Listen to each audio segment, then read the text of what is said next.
Hola, ¿qué tal? ¿Os habéis preguntado alguna vez cuántas piezas de repuesto tenemos que tener en nuestra obra para tener suficientes piezas en el caso de que tengamos una rotura, por ejemplo, de un bulldozer o una retroexcavadora? Pues bien, os voy a explicar un problema, va a ser muy sencillo y yo creo que os va a dar las pistas para que podáis resolver este tipo de cuestiones en obra. Mi nombre es Víctor Yepes y soy profesor en el Departamento de Ingeniería de la Construcción de la Universidad Politécnica de Valencia.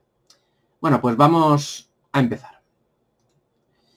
Esta es la presentación y tal y conforme os he dicho vamos a ver cuál es la previsión de repuestos que hay en una obra. En cualquier obra, y sobre todo las grandes, tenemos muchas máquinas trabajando. Es fácil que de vez en cuando ocurra una rotura. La rotura de las piezas es algo bastante habitual.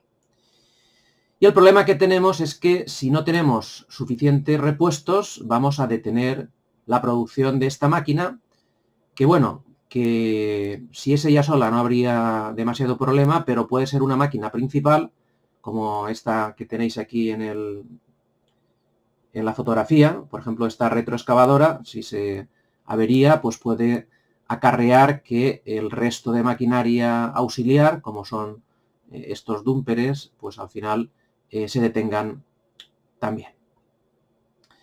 Por tanto, el problema que queremos resolver es cuántos repuestos tendremos que tener en nuestro almacén para, en un periodo de tiempo determinado, tengamos cierta seguridad de reemplazar dicha pieza. La seguridad ya os adelanto que no va a ser al 100%, eso no puede ser, pero sí que podemos establecer unos márgenes suficientemente seguros para no detener nuestras obras. Para resolver el problema vamos a acudir a algo de estadística. Vamos a hablar de la distribución de Poisson. Esta distribución, tal y conforme veis aquí en la pantalla, es una distribución que se aplica para sucesos raros, es decir, sucesos que ocurren con poca frecuencia.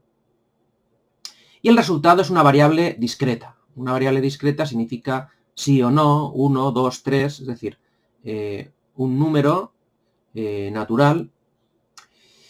Y ese número va a ser el número de veces que ocurre un suceso en un intervalo determinado. Una cosa que luego os comentaré otra vez es que estos sucesos tienen que ser independientes entre sí. ¿Dónde podemos aplicar una distribución de Poisson? Aquí tenéis algunos ejemplos. Por ejemplo, el número de vehículos que pasan por un punto de una carretera en una semana, o el número de enfermos que llegan al día en un hospital, o el número de averías en una máquina al año, o no tiene por qué ser tiempo, podríamos hablar de unidades de superficie, el número de defectos por metro cuadrado en una tela. Sea cual sea el ejemplo, la distribución de Poisson está representada con este dibujo. Realmente es una función, si miráis los temas de estadística, que deriva de la función binomial, pero lo que quiero que veáis es lo siguiente. Aquí X es el número de sucesos, por ejemplo 5, esta sería la probabilidad. ¿Cuál sería la probabilidad de que en un intervalo de tiempo ocurran, por ejemplo, X sucesos? Esta función de Poisson se caracteriza por un parámetro denominado lambda, y lambda es la ocurrencia promedio por unidad. Ya puede ser de tiempo, de volumen, de área, etc. Y esta sería la expresión de la probabilidad de ocurrencia, por ejemplo, de 5 sucesos, que sería e elevado a menos lambda, que multiplica a lambda elevado a x por, y todo eso dividido por x factorial. Pero vamos a nuestro caso. Nuestro caso es la previsión de repuestos. tenemos que tener en nuestro almacén un stock suficiente de piezas o unidades, de forma que la probabilidad de que ocurra un número determinado de averías, R, va a depender del número de averías promedio que tengamos en el intervalo de tiempo considerado, y este a su vez es el producto del tiempo medio entre fallos, vamos a llamarlo teta, y del tiempo t.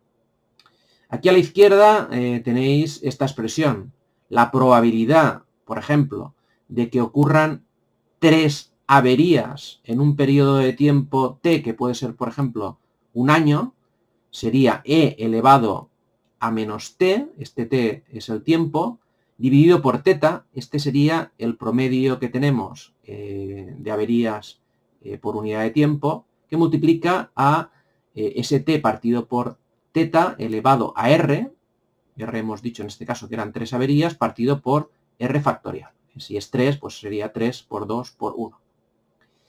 Aquí a la derecha tenemos una expresión parecida, pero os quiero contar cuál es la diferencia. Imaginemos que queremos saber la probabilidad de que ocurran hasta 3 fallos incluidos. Habría que sumar la probabilidad de que ocurrieran 0 fallos, más la probabilidad de que ocurriera un fallo, más la que ocurriera 2, más 3. Es decir, que la probabilidad de que ocurran hasta r fallos en un tiempo t sería el sumatorio desde i igual a 0 hasta r de la expresión anterior, donde hemos sustituido i, que es el índice del sumatorio, por lo que antes denominábamos r. Pero vamos a ver un caso y veréis cómo es muy sencillo de aplicar. Este es un problema clásico. Se prevé que una pieza de los motores de una flota de 3 dúmperes, esto es un dúmper, va a fallar en servicio con una tasa de fallo constante de 0,0000625 fallos por hora de funcionamiento. Veis que el número de fallos por hora de funcionamiento es muy pequeño, es un suceso raro y por tanto se puede aplicar esta función de distribución de Poisson. Además, suponemos que cada dúmper trabaja una media de 1.600 horas al año. Y lo que queremos es calcular el número de repuestos que debe tener el parque de maquinaria para cubrir las necesidades durante un año con un nivel de confianza del 90%. Pues bien, vamos a ver cómo se podría resolver el problema. En un año, el tiempo de funcionamiento de las 3 piezas sería multiplicar 1, que es un año, por 1.600, que eran las horas que trabajaba cada una de las máquinas al año, multiplicado por estas 3 máquinas. Es decir, se contabilizan un total de 4.800 horas en el trabajo conjunto de los 3 dúmperes al año.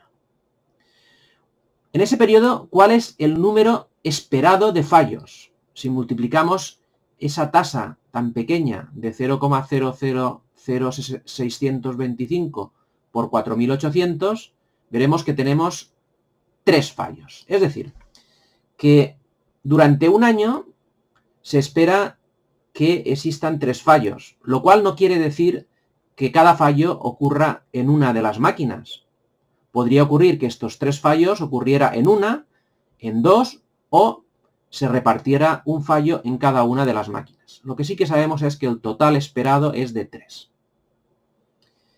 Por tanto, ¿cuál sería la probabilidad de tener R fallos o menos en este periodo de tiempo? Esta es la expresión que hemos visto anteriormente. La probabilidad que queremos es al menos del 90%.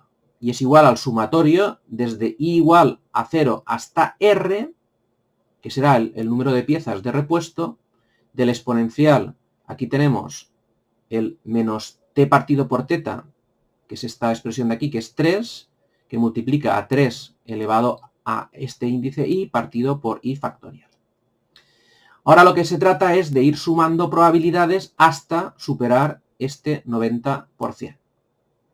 Vamos, por tanto, a calcular el sumatorio hasta que el índice I llegue al valor de R y nos dé una probabilidad de al menos del 90%. Empezamos. ¿Cuál es la probabilidad de que en ese año tengamos 0 fallos? Ya hemos dicho que la media son 3 fallos, pero podría darse el caso de que no hubiera ningún fallo. Pues bien, la probabilidad de que no hubiera fallos es del 4,98%. O expresado en tanto por 1, 0,0498. Y la probabilidad de tener un fallo, ni 0 ni 2, 1, pues sería del 14,94%. La de 2 fallos, el 22,40%. Podríamos ir sumando 3 fallos, 4 fallos, 5 fallos, y si vamos sumando 1 a 1, toda la probabilidad, cuando ya llegamos a 5, superamos ese 90% de confianza que necesitábamos. Es decir, en este caso tenemos el 91,60%. Por tanto, en las condiciones del problema necesitamos 5 elementos de repuesto en nuestro almacén de piezas para dúmperes, para esa pieza, sabiendo, y repito, que tenemos 3 dúmperes que están trabajando durante un año y que la media de fallos era de 3, pero con este nivel de confianza del 90% necesitamos al menos 5 elementos de repuesto. Como podéis ver, es bastante sencillo realizar este tipo de cálculos. Esto era para una pieza determinada. Lo que está claro es que cada una de las piezas que tenga nuestra maquinaria tendrá un tiempo medio entre fallos y, por tanto, tendremos que saber ese dato estadístico para poder hacer una buena previsión. Y nada más, os dejo aquí y si os ha gustado le podéis dar un like aquí abajo al canal de YouTube.